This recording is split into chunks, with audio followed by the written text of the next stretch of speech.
বন্ধুরা 2023 সাল বিগত বছরগুলির থেকেও আরও অনেক বেশি গুরুত্বপূর্ণ হতে যাচ্ছে ভারতীয় ডিফেন্স সেক্টর ও আর্মড ফোর্সের জন্য, যেখানে নতুন নতুন হাতিয়ারের ডেভেলপমেন্ট, ট্রায়াল, ম্যানুফ্যাকচার স্টার্ট হবে।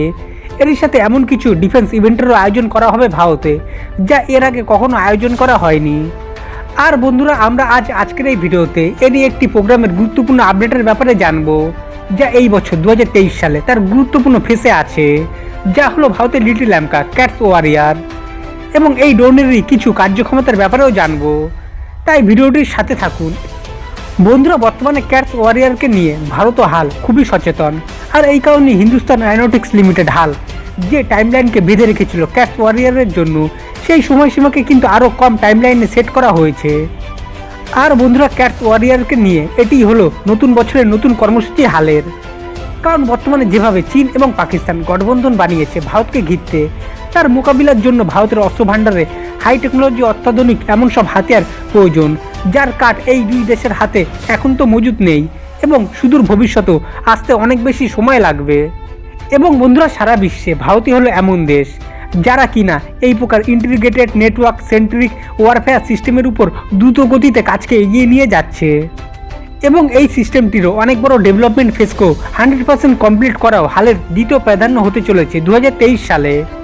বন্ধুরা, ভারতের ক্যাটস প্রোগ্রাম কতটা গুরুত্বপূর্ণ তা আপনারা এটা থেকেই বুঝতে পারবেন যে ভারত সরকার এই আনম্যান্ড কম্প্যাক্ট এরিয়াল ভেহিকেল প্রোগ্রামের পিছনে মোট 400 কোটি ভারতীয় রুপি ইনভেস্ট করেছে, তাও কিন্তু এটি শুধুমাত্র ডেভেলপমেন্ট ফেজকেই কমপ্লিট করার জন্য। এবং এই ক্যাটস প্রোগ্রামের ডেভেলপমেন্ট প্রসেসে যে সমস্ত কম্পোনেন্ট ও টেকনোলজি ব্যবহার করা হবে তার ফেব্রিকেশন অলরেডি শুরু করে দেওয়া হয়েছে। এবং বন্ধুরা, এরই সাথে ভারতের ক্যাটস প্রোগ্রামের ক্রিটিক্যাল সিস্টেমগুলিরও টেস্টিং ইন প্রোগ্রেস ফেসে চলছে, যা 2023 সালেই সম্পূর্ণ করা হবে হালের তরফ থেকে। তো বন্ধুরা, আমরা এই ক্যাটস প্রোগ্রামে যে গুরুত্বপূর্ণ দুটি সিস্টেমকে দেখতে পাবো তা হলো ক্যাটস সান্ডার মিসাইল এবং ক্যাটস আলফা মিসাইল সিস্টেম। বন্ধুরা, 2021 সালে ভারতে যে অ্যারো ইন্ডিয়াকে আয়োজন করা হয়, ওই সময় হাল ক্যাটস ওয়ারিয়ারের স্কেল মডেলকে সারা বিশ্বের সামনে প্রদর্শন করেছিল, যার পরে এই প্রোগ্রামকে সফল বানানোর জন্য 400 কোটি রুপি বরাদ্দ করা হয়। এবং বন্ধুরা, 2023 সালের গুরুত্বপূর্ণ বড় আপডেট হলো এই ড্রোনটিকে নিয়ে। ক্যাটস ওয়ারিয়ারের ড্রোনের প্রোটোটাইপের উপর কাজ শুরু করে দেওয়া হয়েছে, যার ফার্স্ট ফ্লাইট কিন্তু আগামী বছর 2024 সালেই কন্ডাক্ট করানোর টাইমলাইনকে ফিক্স করেছে হাল, যা কিন্তু একেবারে প্রথম দিকে শোনা যাচ্ছিল 2025 সাল নাগাদ হতে পারে। তো বন্ধুরা, এবার হালকে 1 বছরের মধ্যেই ক্যাটস ওয়ারিয়ার প্রোগ্রামের সম্পূর্ণ কাজকে সমাপ্ত করতে হবে, যা যা এর ডেভেলপমেন্টের জন্য প্রয়োজন।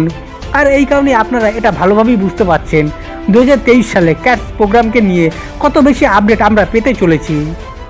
তো বন্ধুরা, এবার আমরা এই আনম্যান বা উইংম্যান ড্রোনটির কিছু কার্যক্ষমতার ব্যাপারে জানবো, যে সমস্ত ফিচার ভারতকে চীন পাকিস্তানের বিরুদ্ধে যুদ্ধের ময়দানে কয়েক ধাপ এগিয়ে রাখবে। কারণ বন্ধুরা, ভারতের ক্যাটস ওয়ারিয়ার একটি ফাইটার জেটের সমস্ত ফিচারকে প্রোভাইড করাতে সক্ষম, যা প্রধানত যুদ্ধের পরিস্থিতিতে ফাইটার জেটের দ্বারা কন্ডাক্ট করানো হয়। শুধু পার্থক্য এটাই যে এতে যেহেতু পাইলট থাকবে না, তাই কোনো প্রাণহানির আশঙ্কা নেই। এরই সাথে ভারতের ক্যাটস ফ্লাইং ভেহিকেলের ডিজাইন ফুললি স্টেলথ হওয়ার কারণে যে কোনো অ্যাডভান্স রাডারকেও খুব সহজেই এটি ফাঁকি দিয়ে তা ধ্বংস করতে পারবে। এবং অ্যামকার মতোই ক্যাটস ওয়ারিয়ারের ডিজাইনকেও রাখা হয়েছে, আর তাই ভারতের লিটল অ্যামকা ক্যাটস ওয়ারিয়ারে থাকবে ইন্টারনাল ওয়েপন্স বে, যা এই ড্রোনটিকে আরও বেশি অ্যাডভান্স স্টেলথ ফিচার প্রোভাইড করাতে সক্ষম হবে। এবং এই ইন্টারনাল ওয়েপন্স বেতেই air to air, air to ground missile এবং বম ক্যারি করানো হবে। বন্ধুরা, ক্যাটস ওয়ারিয়ারকে ভারতের ফাইটার জেটগুলির সাথেই প্রাথমিকভাবে ব্যবহার করা হবে, যা ভারতের Rafale, Su-30, Tejas mark 2, AMCA 4 fleet fighter জেটের সাথে কম্বিনেশন জড়ি হবে। আর বন্ধুরা, এর ফলে ভারতের এই সকল লং টাইম ফাইটার জেটগুলি, যা কিন্তু দীর্ঘ সময় পর্যন্ত ইন্ডিয়ান এয়ারফোর্স ব্যবহার করবে, তার ক্যাপাবিলিটি অন্তত 3 গুণ বৃদ্ধি পেতে চলেছে। কারণ এটি হলো এক প্রকার ছোট ফাইটার জেট, তাই বড় ফাইটার জেটগুলির কভার ফাইটার জেট হিসেবে কাজ করবে ভারতের ক্যাটস ওয়ারিয়ার। তবে বন্ধুরা, সবথেকে বড় ব্যাপার হলো এটি হবে সম্পূর্ণ স্বদেশি হাতিয়ার, আর তাই ভারত তাদের নিজস্ব মিসাইল বমের মতোই তাদের নিজস্ব ইঞ্জিনও ক্যাটস ওয়ারিয়ারে ইন্টিগ্রেট করবে।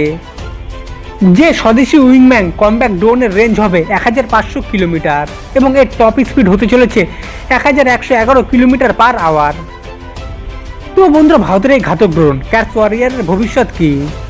আসলে বন্ধুরা, ভারতীয় বিমান বাহিনী 100টির সংখ্যায় এই প্রকার ড্রোনকে ক্রয় করতে ইচ্ছুক। এবং 2024 সালে এর ফার্স্ট ফ্লাইট কন্ডাক্ট করানোর পর 2026 সালের মধ্যেই ক্যাটস ওয়ারিয়ারের সমস্ত টেস্টকে কমপ্লিট করা হবে এবং 2027 সালের মধ্যেই ক্যাটস ওয়ারিয়ারের মাস প্রোডাকশনকেও শুরু করবে হাল। এবং তারপর হাল প্রতি বছর এই প্রকার 20টি ড্রোনকে নির্মাণ করতে পারবে।